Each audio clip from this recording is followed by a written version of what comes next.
আসসালামু আলাইকুম ওয়া রাহমাতুল্লাহি ওয়া বারাকাতুহু। ইন্নাল হামদালিল্লাহ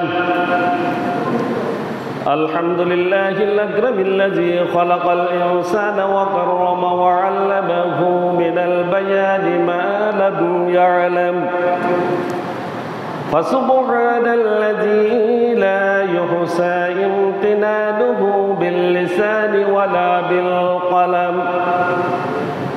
ونشهد أن لا إله إلا الله وحده لا شريك له، ونشهد أن سيدنا وحبيبنا وشفيعنا ومولانا محمدا عبده ورسوله الذي أرسله بالحق بشيرا ونذيرا وداعيا إلى الله بإذنه وسراجا وقمرا منيرا. فقد قال الله تعالى في كلامه المجيد وفرقانه الحميد: أعوذ بالله من الشيطان الرجيم. بسم الله الرحمن الرحيم. الحج أشهر معلومات، فمن فرض فيهن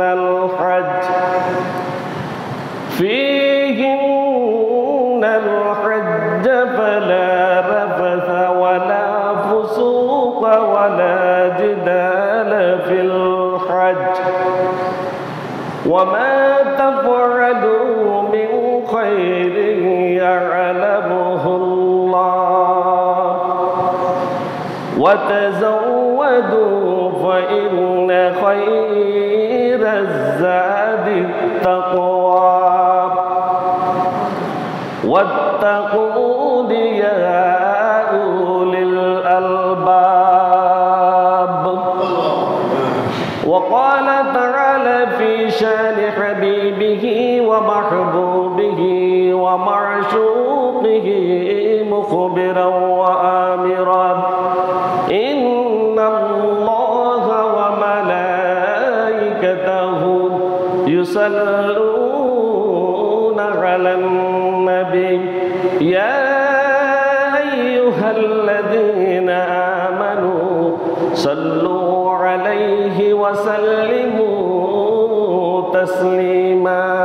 اللهم صل على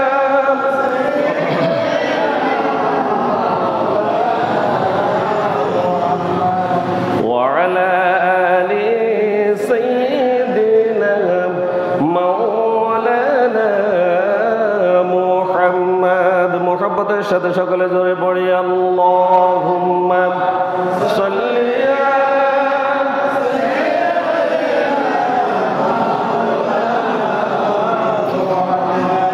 وعلى آل سيدنا مولانا محمد। ধন্য মদিনাবাসী, ধন্য তোদের জীবন, তোদের মাঝে শুয়ে আছেন প্রিয় নবী দুজাহান। আল্লাহুম্মা সাল্লি আলা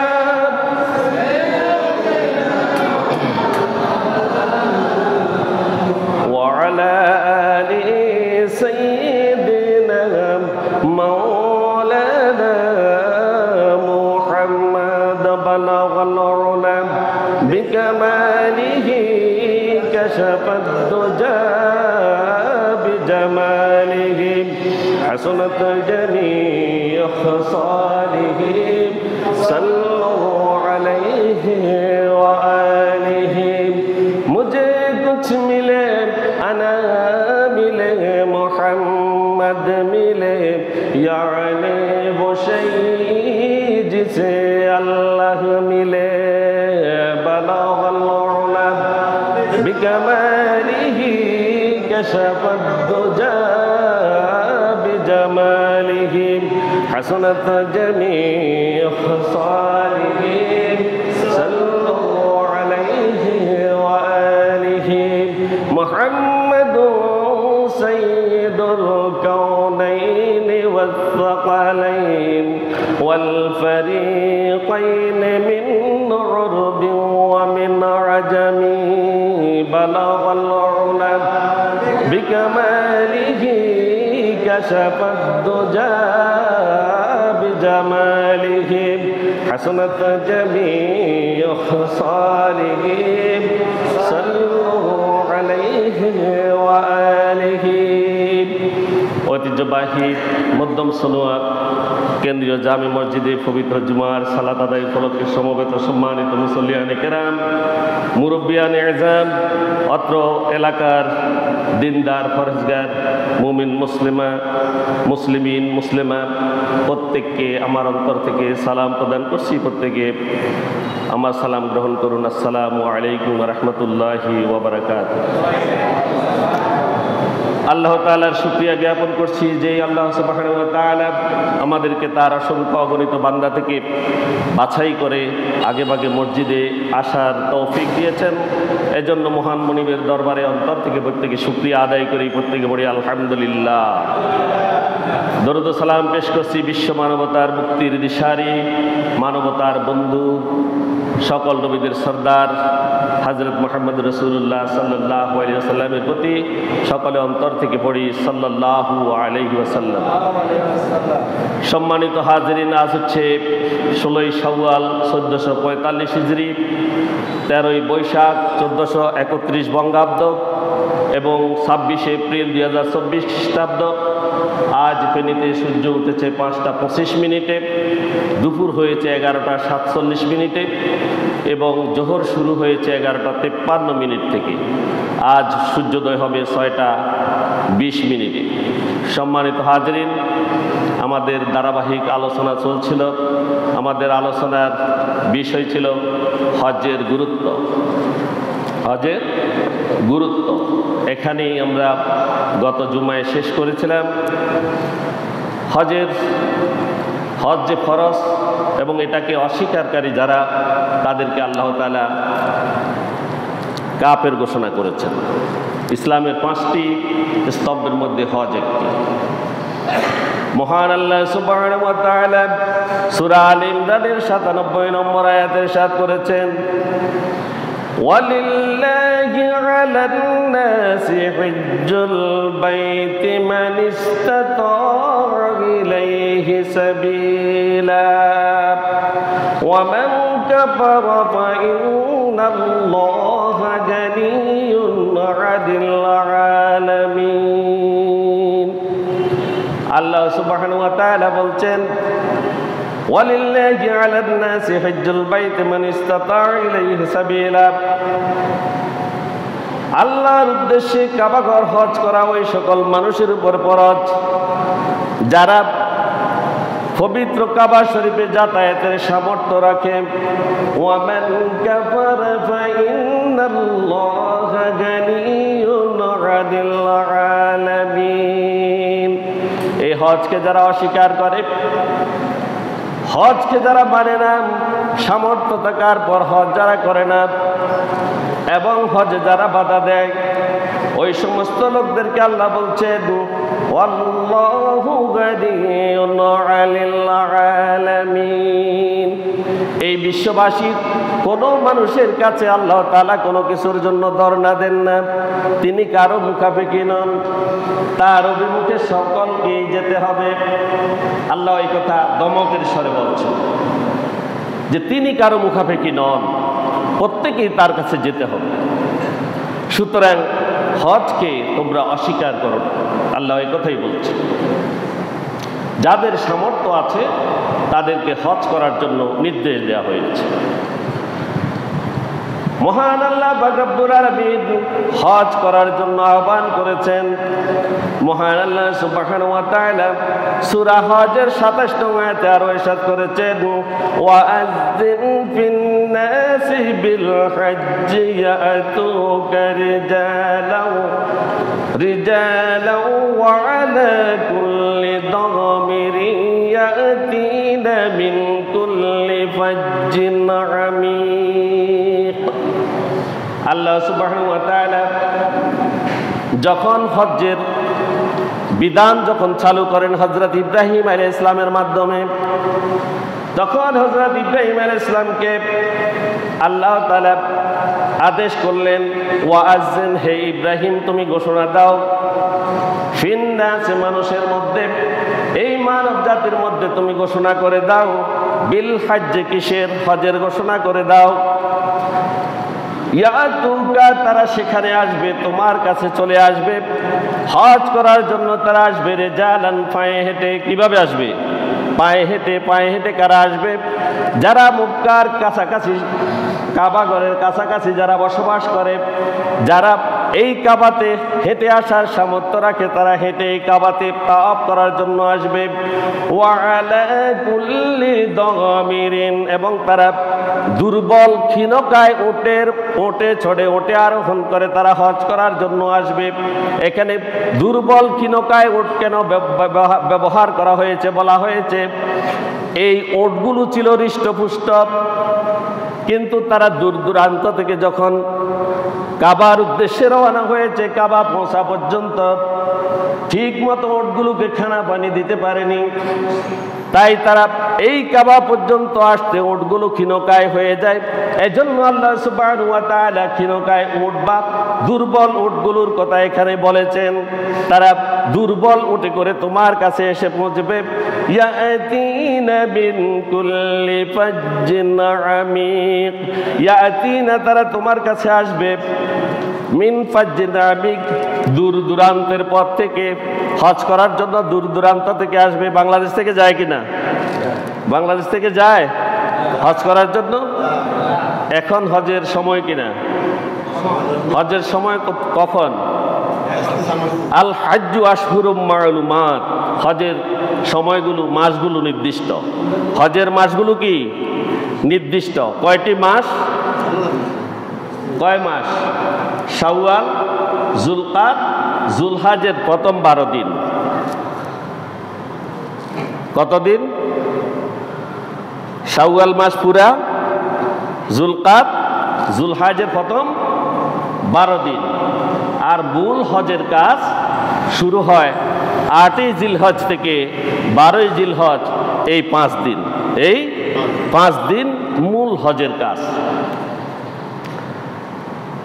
আল্লাহ তাআলা বলছেন যে নির্দিষ্ট দিনগুলোতে তোমরা হজ করো, হজ তোমাদের উপরে ফরজ। হজের উদ্দেশ্য কি? হজের উদ্দেশ্যটা কি? হজের 1 নম্বর উদ্দেশ্য হলো আল্লাহকে স্মরণ করা। কি করা? আল্লাহকে স্মরণ করা। আল্লাহকে এই স্মরণের মাধ্যমে মানব জাতি তার কল্যাণ লাভ করবে, ইহকালীন কল্যাণ এবং পরকালীন মুক্তি বা কল্যাণ তারা লাভ করবে এই হজের মাধ্যমে। মহান আল্লাহ সুবহানাহু ওয়া তাআলা সূরা হজের 28 নং আয়াতে ইরশাদ করেছেন, আল্লাহ বলেছেন, লিয়াশহাদু মানাফি'a লাহুম ওয়া ইয়াযকুরু ইসমাল্লাহি ফি আইয়ামিন মা'লুমাত, আইয়ামিন মা'লুমাতিন আলা মা রাযাকাহুম মিন বাহিমাতিল আন'আম ফাকুলু মিনহা ওয়া আত'ইমুল বাইসাল ফাকির। আল্লাহ সুবহানাহু ওয়া তাআলা ইরশাদ করেছেন, লিয়াশহাদু, যেন তারা প্রত্যক্ষ করে। কারা? কারা প্রত্যক্ষ করে? তারা যেন দেখে, যারা এই কাবাতে আসে হজ করার জন্য, তারা যেন দেখে, তারা যেন দেখে, প্রত্যক্ষ করে। মানাফি'a লাহুম, তাদের জন্য আল্লাহ সুবহানাহু ওয়া তাআলা যে সকল উপকার তাদের জন্য উপকার তৈরি করে রেখেছেন সেগুলো জানা তারা স্বচক্ষে দেখে, ওয়ায়াযকুরু সুবহানাল্লাহি, এবং তারা যাতে আল্লাহর নাম স্মরণ করতে পারে। কি করতে পারে? আল্লাহর নাম স্মরণ করতে পারে। ফি আইয়ামিন মা'লুমাত, নির্দিষ্ট মাসগুলোতে, যেই দিনগুলোতে হজ ফরজ করা হয়েছে, হজ এবং উমরা যেই দিনগুলোতে হয় এই দিনগুলোতে, আলা মা রাযাকাহুম মিন বাহিমাতিল আনআম, আর তারা এখানে এসে কোরবানি করবে। কি করবে? কোরবানি করবে। হজের সময় কোরবানি করে কিনা? কোরবানি করা ওয়াজিব। কোরবানি করা কি ওয়াজিব? এই হজের সময় তারা কোরবানি করবে, আর এই কোরবানি করা পশুর, এই পশুর মাংসগুলো ফাকুলু মিনহা, তারা সেখান থেকে ভক্ষণ করবে। ওই কোরবানির পশুর মাংস তারা খাবে। ওয়াতইমু, এবং তারা খাওয়াবে। বায়েসা, দুস্থ লোকদেরকে, অভাবী লোকদেরকে, আল ফাকির, এবং দরিদ্র লোকদেরকে তারা কি করবে? ভিক্ষুকদেরকে তারা এই কোরবানির পশুর মাংসগুলো খাওয়াবে। আল্লাহ তাআলা এই ঘোষণা দিয়েছেন হযরত ইব্রাহিম আলাইহিস সালামের মাধ্যমে। এরপর আল্লাহ বলছেন আমার ঘর তাওয়াফ করো। আল্লাহ বলেছেন সূরা হাজের 29 নং আয়াতে, ওয়াল ইয়াতাওয়াফু বিল বাইতিল আতিক, তাওয়াফ করো প্রাচীন গৃহের। এই বাইতুল আতিক প্রাচীন গৃহ। প্রাচীন গৃহ কোনটি? আমি অন্য আলোচনায় বলেছিলাম অন্যদিন। এই কাবাঘর কখন তৈরি করা হয়েছে? তখন হযরত আদম আলাইহিস সালামের সময়ে। এরপরে 10 বার সংস্কার হয়েছে। 10 বার সংস্কার হয়েছে। হজের আনুষ্ঠানিক উদ্বোধন হয়েছে হযরত ইব্রাহিম আলাইহিস সালাম থেকে। হযরত ইব্রাহিম আলাইহিস সালাম থেকে। এবং এই ঘরকে প্রাচীন ঘর হিসেবে আখ্যা দিয়ে আল্লাহ সুবহানাহু ওয়া তাআলা বলেছেন, এই প্রাচীন গৃহের তোমরা কি করো? তাওয়াফ করো। তাওয়াফ করা কি ফরজ? তাওয়াফ করা কি? আল্লাহর ঘরের তাওয়াফ করা ফরজ। হজের ফরজ কয়টি? 3টি। হজের ফরজ কয়টি? 3টি। এটা আমরা বলছি। এখানে আতিক শব্দ ব্যবহার করেছেন আল্লাহ তাআলা। এই শব্দটি দ্বারা আল্লাহ তাআলা 3টি মাহাত্ম্য বুঝিয়েছেন। একটা হচ্ছে এই ঘরটি অত্যন্ত প্রাচীন এবং পুরাতন। দ্বিতীয় বলা হচ্ছে স্বাধীন, তথা যার উপর কোনো মালিকানা নেই। এই ঘরের কোনো মালিক নেই, কোনো মালিক নেই। এখানে কেউ অভিভাবকত্ব ফলাতে পারবে না। এই ঘরের কোনো অভিভাবক নেই। আমি অন্য দিন আলোচনা বলেছি, এই ঘরের অভিভাবক হচ্ছেন যারা মুত্তাকি। যারা মুত্তাকি, আল্লাহকে ভয় করে, তারা আবু জাহেল, আবু লাহাব, তারা রাসূল সাল্লাল্লাহু আলাইহি সাল্লামকে মক্কা থেকে বিতাড়ন করে মদিনায় তারা এই ঘরের মালিক হয়ে গিয়েছিল, অভিভাবক হয়ে গিয়েছিল। আল্লাহ তাআলা তাদের অভিভাবকত্ব ক্যান্সেল করে দিয়ে রাসূল সাল্লাল্লাহু আলাইহি সাল্লামকে এবং ঈমানদারদেরকে এই ঘরের অভিভাবক বানিয়েছিলেন। ঠিক কিনা? বানিয়েছেন। সেই কথাই বলছে এখানে। এই আতিক শব্দ দ্বারা বলা হচ্ছে এই ঘরটি সম্পূর্ণ স্বাধীন এবং এটার কোনো মালিকানা নেই। এটার মালিক একমাত্র কে? আল্লাহ সুবহানাহু ওয়া তাআলা।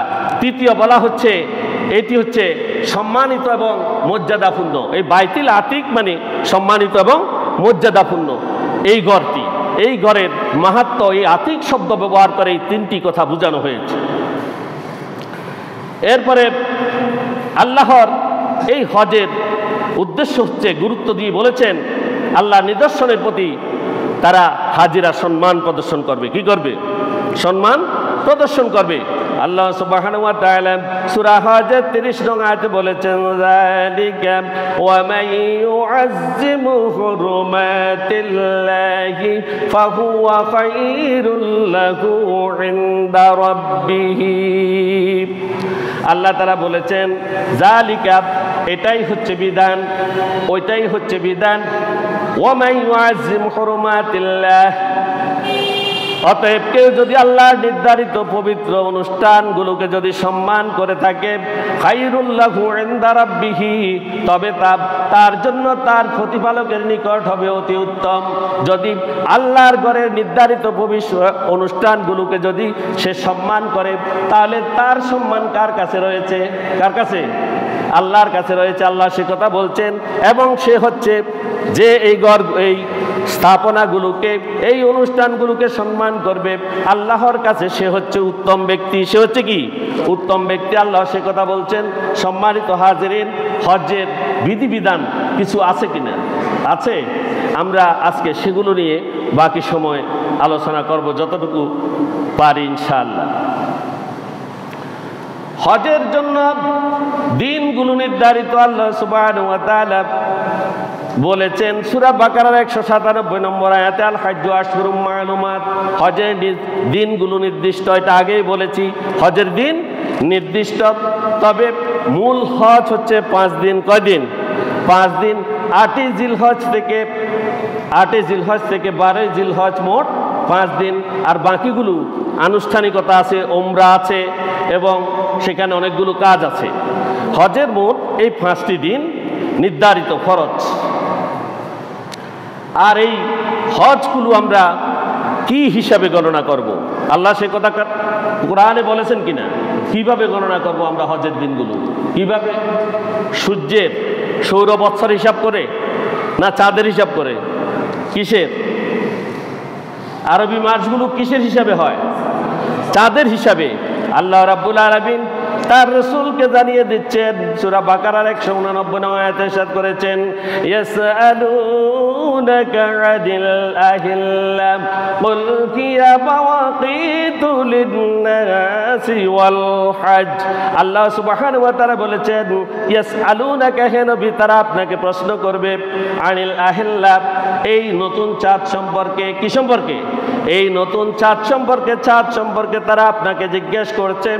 কুল হিয়া মাওয়াকিতু লিন-নাসি ওয়াল হজ, হে নবী, আপনি তাদেরকে বলে দেন এগুলো হচ্ছে মানুষের জন্য এবং হজের জন্য সময় নির্ধারক। হজের জন্য সময় নির্ধারক। এই হজের সময় নির্ধারণ করে কে? চাঁদ। কে নির্ধারণ করে? চাঁদ নির্ধারণ করে। এরপরে আল্লাহ সুবহানাহু ওয়া তাআলা মানব জাতিকে বলছেন, হজের সময় যখন এসে যায়, তোমরা তোমাদের ফাতিহাগুলো সাথে করে নিয়ে নাও। হজ করার উদ্দেশ্যে যখন যাবে, বাংলাদেশ থেকে তো অনেক আনুষ্ঠানিকতা আছে, আছে কি না? আছে।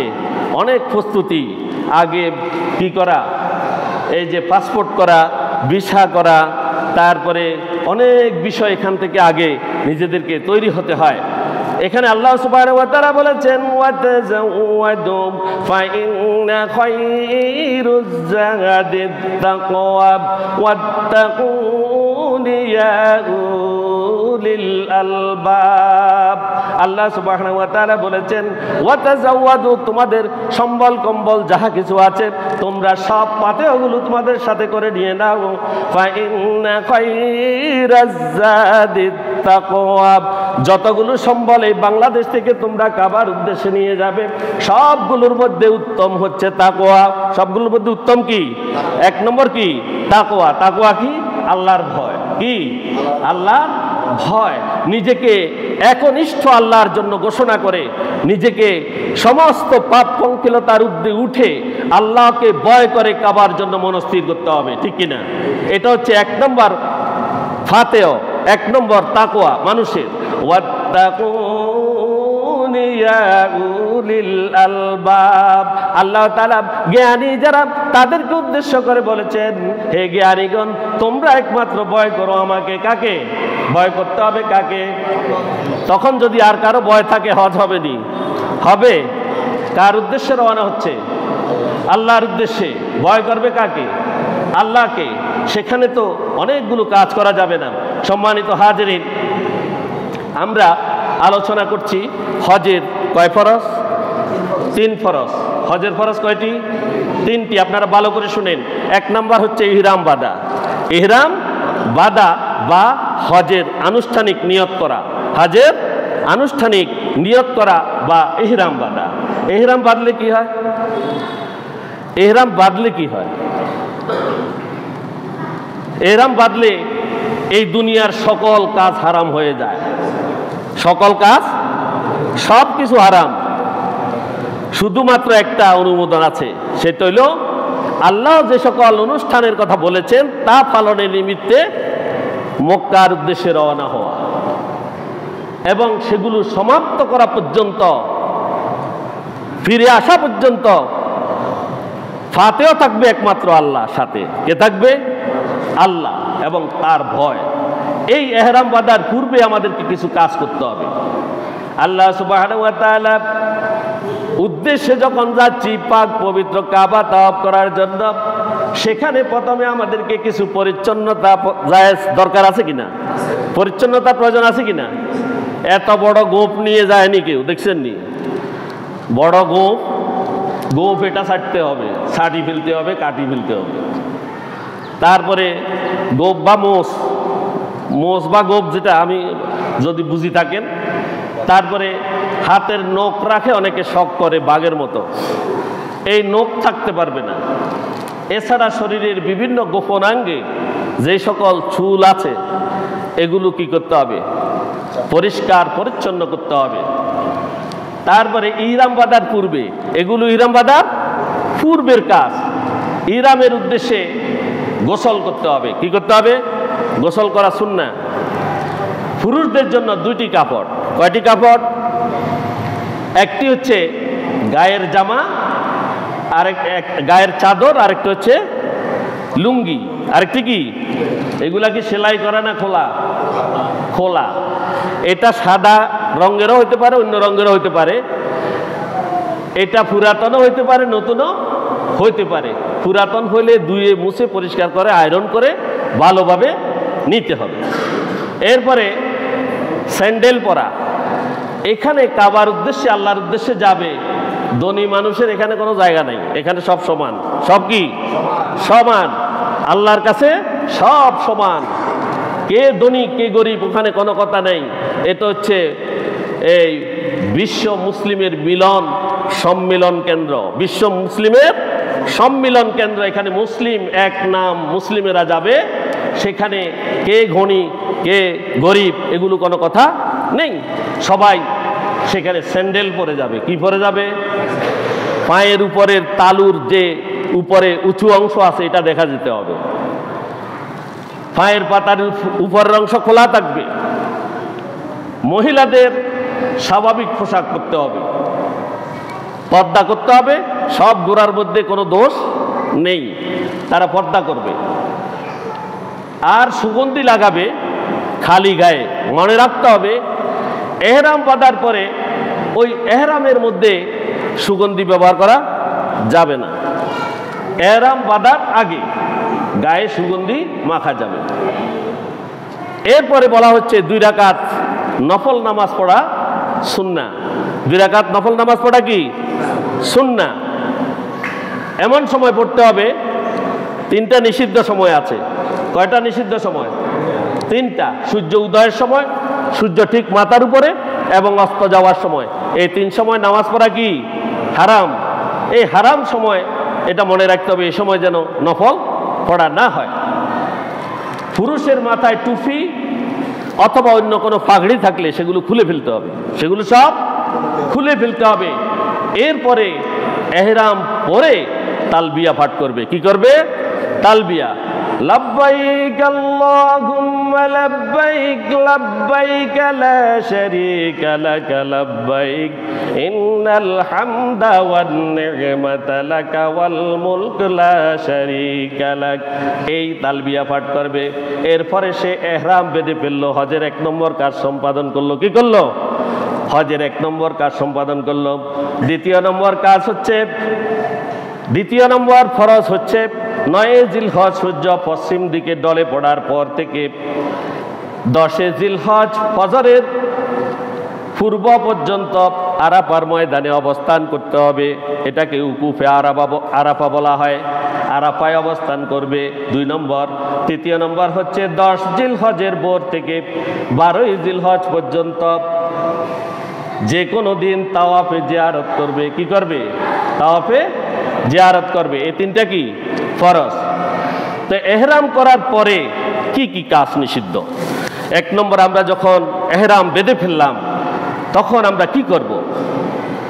মহান আল্লাহ সুবহানাহু ওয়া তাআলা সূরা বাকারার 197 নং আয়াতে ইরশাদ করেছেন আল হাজ্জু আশহুরুম মা'লুমাত ফামান ফারাদা ফীহিন্নাল হাজ্জ ফালা রাফাসা ওয়ালা ফুসুকা ওয়ালা জিদালা ফিল হজ্জ ওয়ামা তাফআলু মিন খাইরি ইয়া'লামুহুল্লাহ ওয়া তাযাওয়াদু ফাইন্না খাইরাজ যাদি তাকওয়া ওয়াত্তাকুনি ইয়া উলিল আলবাব।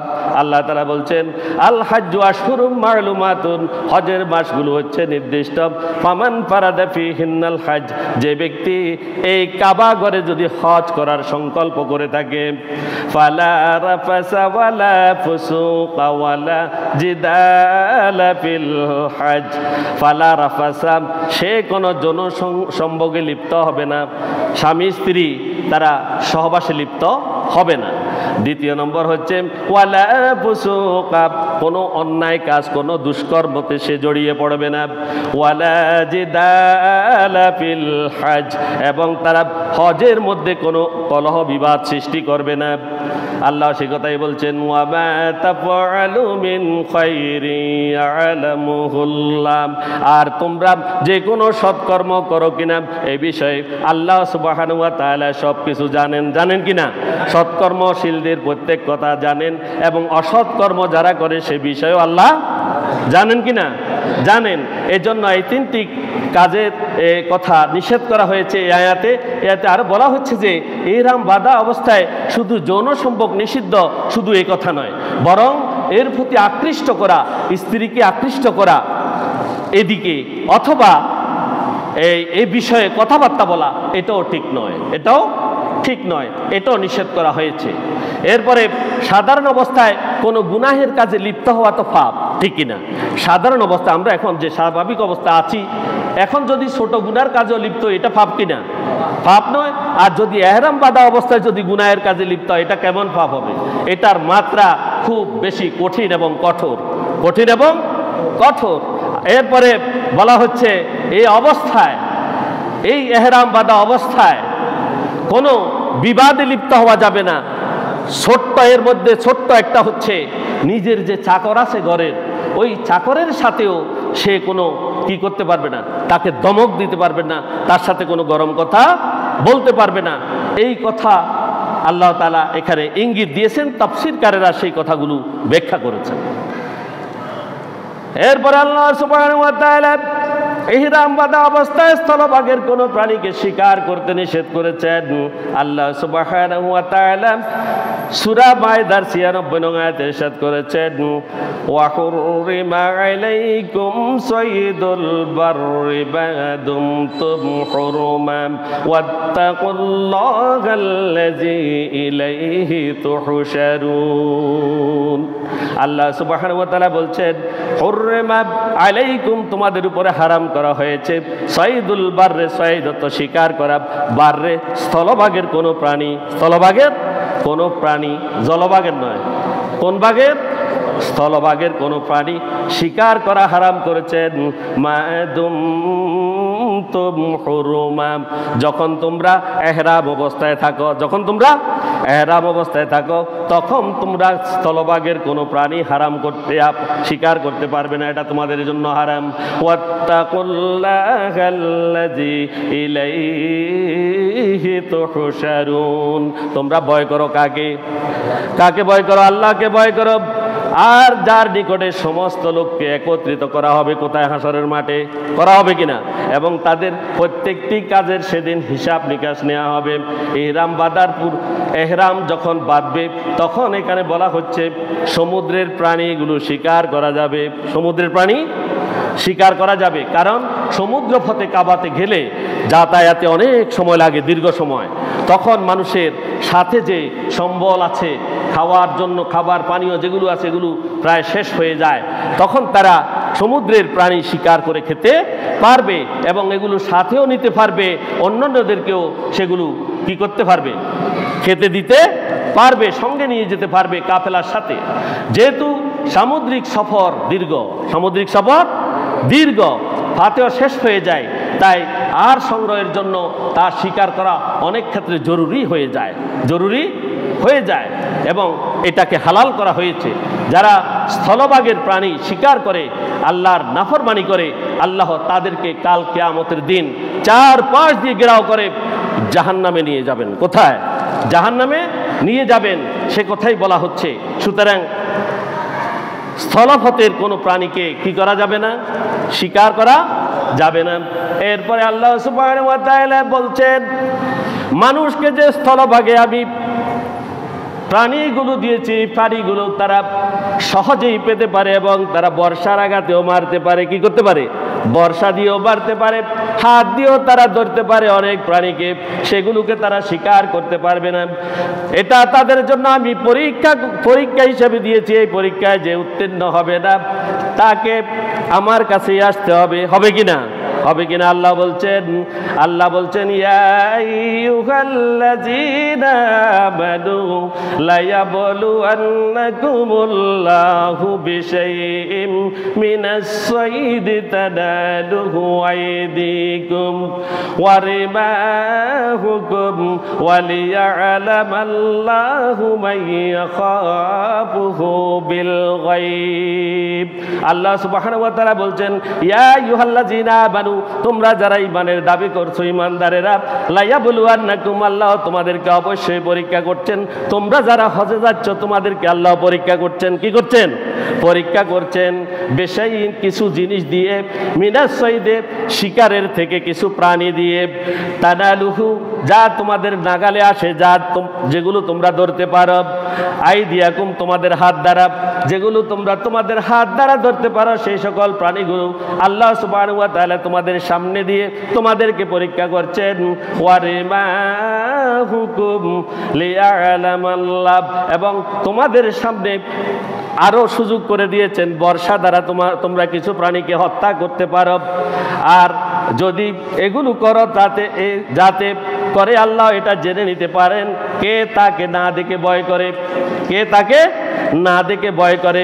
বর্ষা দিয়েও তারা হত্যা করে না কোনো প্রাণীকে, আবার তারা কি করে না, কোনো প্রাণীকে যেগুলো হাতের নাগালে পায় তাদেরকে তারা হত্যা করে না। এই বর্ষা দিয়ে হত্যা এবং হাতের নাগালে কোনো প্রাণীকে পেয়ে হত্যা করা হাজিদের জন্য এটা নিষিদ্ধ। আল্লাহ তাআলার পরীক্ষা, আল্লাহ সুবহানাহু ওয়া তাআলা হজের দ্বিতীয় ফরজ হচ্ছে আরাফার ময়দানে অবস্থান করা। কি করা? আরাফার ময়দানে অবস্থান করা। আল্লাহ সুবহানাহু ওয়া তাআলা সূরা বাকারার 199 নং আয়াতে ইরশাদ করেছেন, সুম্মা আফিদু মিন হাইসু আফাদান নাস। আল্লাহ তাআলা বলেছেন, অতঃপর যেখান থেকে অন্য সকল মানুষ প্রত্যাবর্তন করে সেখান হতে তোমরাও প্রত্যাবর্তন করো। অর্থাৎ আরাফার ময়দানে তোমরা কি করো? ফিরে যাও এবং সেখানে তোমরা অবস্থান করো। আর হজের 3 নম্বর ফরজ হচ্ছে কাবাগর তাওয়াফ করা। কি করা? কাবাগর তাওয়াফ করা। আল্লাহ সুবহানাহু ওয়া তাআলা সূরা হজের 29 নং আয়াতে বলেছেন, ওয়ালিয়াতাওয়াফু বিল বাইতিল আতীক, আল্লাহর এই প্রাচীন গৃহের তোমরা তাওয়াফ করো। এরপরে আছে কি? হজের কিছু ওয়াজিব আছে। এতক্ষণ যেগুলো বললাম এগুলো হচ্ছে ফরজ। হজের কি? ফরজ। এগুলোর যদি কোনো ত্রুটি দেখা দেয় তাহলে কি করতে হবে? হজ হবে নি। এই 3টার একটা যদি না হয় হজ হবে না। কিন্তু ওয়াজিবের ক্ষেত্রে কোরবানি দিলে কি হয়ে যায়? শুদ্ধ হয়ে যায়। ওয়াজিবের ক্ষেত্রে কোরবানি দিলে শুদ্ধ হয়ে যায়, দম দিতে হয় আর কি বলা হয়। আল্লাহ সুবহানাহু ওয়া তাআলা হজের ওয়াজিবগুলো 9টি। এখানে রাসূল সাল্লাল্লাহু আলাইহি ওয়াসাল্লামের হাদিস এবং কোরআনে উল্লেখিত অনেকগুলো আছে। আমরা 9টিকে এখানে নিয়ে এসেছি। 1 নম্বর হচ্ছে মিকাতের আগে ইহরাম বাঁধা। মিকাত কি? মিকাতটা কি? মিকাত হচ্ছে ইহরাম বাঁধার স্থান। মিকাত কি? ইহরাম বাঁধার স্থান। এই ইহরাম বাংলাদেশিরা কোথায় বাঁধবে? আমাদের জন্য হচ্ছে ইয়ালামলাম পাহাড়। আমাদের জন্য হচ্ছে কি? ইয়ালামলাম পাহাড়। বাংলাদেশের হাজিদের জন্য মিকাত হচ্ছে ইয়ালামলম পাহাড়, কিন্তু বিমানে করে যাওয়ার সময় ইয়ালামলম পাহাড় কোথায় বলতে পারবে না। এই জন্য আমাদেরকে কোথায় মারতে হবে? কোথায়? বাংলাদেশ বিমানবন্দরে। বাংলাদেশ বিমানবন্দরেই এহরাম বেঁধে ফেলতে হবে। এটা বাংলাদেশের হাজিদের জন্য মিকাতের আগেই এহরাম বেঁধে ফেলতে হবে। এরপরে 2 নম্বর হচ্ছে সূর্যাস্ত পর্যন্ত উকুফে আরাফা, সূর্য ডুবার পর পর্যন্ত থাকতে হবে। আগে যদি চলে যায় তাহলে কি হবে? এটা যদি সে স্থান ত্যাগ করে তাহলে ওয়াজিব তরক হয়ে যায়, ওয়াজিব তরক হয়ে যায়। এই জন্য তাকে কোরবানি করতে হবে। হজ কয় প্রকার? হজ হচ্ছে 3 প্রকার। কয় প্রকার? 3 প্রকার। হজ্জে কিরান, হজ্জে তামাত্তু, আর একটা কি? হজ্জে ইফরাদ। হজ্জে ইফরাদ, হজ্জে কিরান, এগুলোর আলাদা আলাদা নাম দিয়েছে। এই জন্য হজ্জে কিরান যারা করেন তারা একটি ইহরামে 2টি হজ করেন, একটা উমরা আর একটি হজ, একটি উমরা আর একটি হজ। তারা যদি ইহরাম বাংলাদেশে বাঁধেন, হজ সমাপ্ত হওয়া পর্যন্ত 10 তারিখে হালাল হওয়ার আগ পর্যন্ত কোনো অবস্থাতে ইহরাম খুলবেন না কিরান হজকারীরা। আর তামাত্তু হজকারীরা তারা বাংলাদেশের এখান থেকে ইহরাম বাঁধবেন এবং সেখানে গিয়ে উমরা শেষ করে তারা হালাল হয়ে যাবেন। এরপরে 8 জিলহজ আবার পুনরায় হজের জন্য ইহরাম বাঁধবেন। এটা হচ্ছে কাদের জন্য?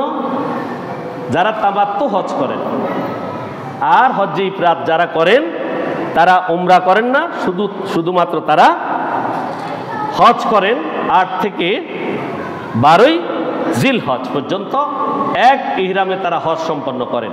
যদি কেউ আগে চলে যান তাহলে তারা অন্য হাজিরা উমরা করে এসে হালাল হয়ে ইহরাম বাঁধা পর্যন্ত তারা সেখানে অবস্থান করতে হবে। এই হলো যে আপনার ইহরামের 3য় কথা। কিরান বা তামাত্তু হজ আদায়কারী ব্যক্তির জন্য তারা 2 জনে কি করবে? কোরবানি করবে। কি করবে? কোরবানি করবে। 4র্থ নম্বর হচ্ছে সাফা মারোয়া সাই করবে। স্টার্ট করবে সাফা পাহাড় থেকে আর শেষ হবে কোথায়? মারোয়াতে। প্রতিটি মধ্যে সাইয়ের মধ্যে তিনি সাফা পাহাড়ে এবং মারোয়া পাহাড়ে উভয় পাহাড়ে তিনি ইস্তিগফার পড়বেন এবং উভয় জায়গাতে তিনি তাসবিহ তাহলিল পাঠ করবেন। মাঝখানে সবুজ বাতির একটি জায়গা আছে, ওই জায়গাটাতে তিনি কি করবেন? দৌড়ে যাবেন। পুরুষেরা দৌড়ে যাবেন, নারীরা দৌড়ে যাওয়ার দরকার নেই, পুরুষেরা সেখানে দৌড়বেন। সেটাই হচ্ছে সাই করা, সাই করবেন। এরপরে মুজদালিফায় উকুফ বা অবস্থান করবেন। মুজদালিফার বিষয়ে আল্লাহ তাআলা কুরআনুল কারীমে বলেছেন, ফাইজা আফাদতুম মিন আরাফাতিন ফাযকুরুল্লাহ ইনদাল মাশআরিল হারাম ওয়াজকুরুহু কামা হাদাকুম ওয়া ইন কুনতুম মিন ক্বাবলিহি লামিনাদ দাল্লিন। এখানে মুজদালিফায় অবস্থান করা সম্পর্কে আল্লাহ তাআলা উল্লেখ করেছেন। আমরা আলোচনার সময় বেশি নেই, এই জন্য দ্রুত আগাচ্ছি। মুজদালিফায় অবস্থান করা ওয়াজিব। তারপরে তাওয়াফে জিয়ারত আইয়ামে নহরের বা কোরবানির দিনের মধ্যে সম্পাদন করতে হবে। এরপরে রমি বা কঙ্কর নিক্ষেপ করা। এই রমিটা কি? রমি ওই শয়তানের জমরা আছে না, ওই জমরাতে কঙ্কর নিক্ষেপ করাটাকে বলা হয় রমি। এই রমির এখানে কিছু ভুল আমাদের হয়ে যায়, সেই কথাগুলো। জমরা আছে কয়টা? 3টা। জমরায়ে আকাবা বা উখরা বা কুবরা এটাকে বলা হয়। এটা 10ই জিলহজে ওই জমরাতে 7টা কঙ্কর নিক্ষেপ করতে হয়। কাকে? শয়তানকে। কঙ্করগুলো কি বড় বড়? কিরকম? বড় পাথর, বড় ইটা, বড় পাথর না। এই কঙ্করগুলো 2 আঙ্গুল দিয়ে ধরবে। কয় আঙ্গুল দিয়ে? একটা বৃদ্ধ আঙ্গুল আর একটা কি? শাহাদাত আঙ্গুল। আর কঙ্করটার এত ছোট হবে, এটা সোলার পরিমাণ অথবা খেজুরের বিচির পরিমাণ, এরকম হতে হবে। আবার কোনো পাথরকে ভেঙে ছোট টুকরা করা, সেটাও মাকরু, সেটাও কি মাকরু। আর কোথায় গিয়ে কঙ্করটা নিক্ষেপ করবে? কোথায় গিয়ে কঙ্কর নিক্ষেপ করবে? শয়তানের একদম কাছাকাছি গিয়ে। এখানে মনে রাখতে হবে 5 হাত, কমপক্ষে 5 হাত দূরত্ব থাকবে। কত হাত? 5 হাত দূর থেকে নিক্ষেপ করবে। এবং কেউ যদি নিক্ষেপ করতে না পারে, অন্যজনকে যদি নিক্ষেপ করতে দেয়, তাহলে তিনি কি করবেন? আগেরটা অক্ষম হইলে, তাও কি হলে? অক্ষম হইলে। কেউ মারতে নিক্ষেপ করতে, সেখানে তো লোকের ভিড়, কেউ অক্ষম শারীরিকভাবে, সে পারছে না, বললো আমার কঙ্করগুলো আপনি মেরে দেন, তখন আপনি মারতে পারবেন যদি উনি অক্ষম হন। আর প্রথমে আপনি আপনারগুলো নিক্ষেপ করবেন 7টা, তারপরে উনার 7টা, এইভাবে। তাহলে প্রথম 10ই জিলহজ 7টি কঙ্কর নিক্ষেপ করবেন জমরায়ে আকাবা বা উখরা বা কুবরা যেটা বলা হয়, ওই জায়গাতে, ওই শয়তানের এখানে। দ্বিতীয় হচ্ছে জমরাতুল উস্তা বা মধ্যম জমরা, সেখানে 7টি, সেটা 11 তারিখে নিক্ষেপ করতে হয়। আর জমরাতুল উলা, এটা হচ্ছে বা প্রথম জমরা, এখানে 12ই জিলহজ 7টি কঙ্কর নিক্ষেপ করতে হয়। একটাই হচ্ছে রমি করা বা কঙ্কর নিক্ষেপ করা। এরপরে হজের ওয়াজিব হচ্ছে মাথা মুন্ডানো বা চুল ছাটা। আগে রমি, পরে মাথা মুন্ডানো। রমিটা আগে করতে হবে, শয়তানকে নিক্ষেপ করার পরে আসি কি করবে? মাথা মুন্ডাবে, আগে মুন্ডাবে না। এরপরে মিকাতের বাইরের লোকদের জন্য তাওয়াফে সদর বা বিদায়ী তাওয়াফ করা, মিনাতে অবস্থান করা। আল্লাহ সুবহানাহু ওয়া তাআলা কোরআনে কারিমে সবগুলো বর্ণনা করেছেন। সময়ের শাসনে আমি ছেড়ে দিচ্ছি। হজের কিছু সুন্নত আছে। মিকাতের বাইরের লোকদের মধ্যে যারা ইফরাদ বা কিরান হজ করেন, তাদের জন্য তাওয়াফে কুদুম বা আগমনী তাওয়াফ, আগমনী তাওয়াফ করা। তারপরে তাওয়াফে কুদুমে রমল করা, রমল করা। তারপরে তাওয়াফে রমল না করে থাকলে তাওয়াফে জিয়ারত অথবা বিদায়ী তাওয়াফ, তাওয়াফে সেই রমলটা করে নেওয়া, সেই রমলটা বিদায়ী তাওয়াফে করে নেওয়া। ইমামের জন্য 3 স্থানে খুতবা প্রদান করা। আর 8ই জিলহজ দিবাগত রাতে মিনায় অবস্থান করা। 9ই জিলহজ সূর্যোদয়ের পর মিনা থেকে আরাফায় যাওয়া। আরাফাতের ময়দান থেকে ইমামের রওয়ানা হওয়ার পর প্রত্যেকে রওয়ানা হওয়া, ইমামের আগে কেউ না যাওয়া। আরাফার থেকে ফেরার পথে মুজদালিফায় প্রত্যেকে রাত্রি যাপন করা। আরাফায় প্রত্যেক হাজিকে গোসল করা। মিনার কাজকর্ম সম্পাদনকালে মিনায় রাত যাপন করা। মিনা থেকে ফেরার পথে মুহাসসার নামক স্থানে অল্প সময়ের জন্য হলেও অবস্থান করা। এগুলো হচ্ছে হজের সুন্নাত। তো আমাদের খেয়াল রাখতে হবে হজের ফরজ এবং ওয়াজিবগুলো, হজের ফরজ এবং ওয়াজিবগুলো, এগুলোতে যাতে কোনো ত্রুটি না হয়। আল্লাহ আমাদের প্রত্যেককে আল্লাহর ঘর তাওয়াফ করার তৌফিক দান করুন, প্রত্যেক বড়ি আমিন। আমাদের হজগুলো যেন হজ্জে মাবরুর হয়, আল্লাহ আমাদের সেই তৌফিক দান করুন, প্রত্যেক বড়ি আমিন। ওয়া আখিরু দাওয়ানা আলহামদুলিল্লাহি রাব্বিল আলামিন। আসসালামু আলাইকুম ওয়া রাহমাতুল্লাহি ওয়া বারাকাতুহু।